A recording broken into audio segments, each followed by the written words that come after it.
दिलं पाहिजे।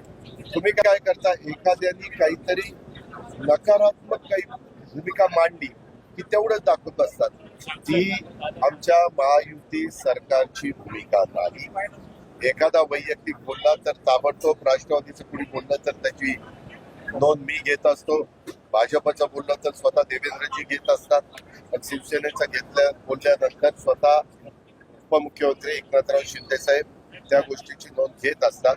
एवढा मोठा हा सगळा आपला शिवशाहू फुले आंबेडकरांचा महाराष्ट्र आहे। एवढ्या मोठ्या महाराष्ट्रामध्ये एखादी गोष्ट कुणी बोलणं म्हणजे ती सगळ्यांचं मत असतं। तुम्ही कितीतरी जणांचं मी सांगितलं, ते बोलून जातात आणि नंतर दिलगिरी व्यक्त करतात की नाही, असं झालंय की नाही। मी नावं घेत नाही, पण तू कसं होतं, शेवटी माणूस आहे। माणूस कधी कधी बोलताना एखाद दुसरा शब्द चुकतो, परंतु तेवढंच घेऊन बसण्याचं आमचं सगळ्यांचं तिघांचंही सर्व आमच्या पक्षाला बरोबर घेऊन चांगल्यातलं चांगलं काम करावं अशी आमची मनापासूनची इच्छा आहे। आणि एवढा भरभक्कम पाठिंबा महाराष्ट्रातल्या जनतेने आम्हाला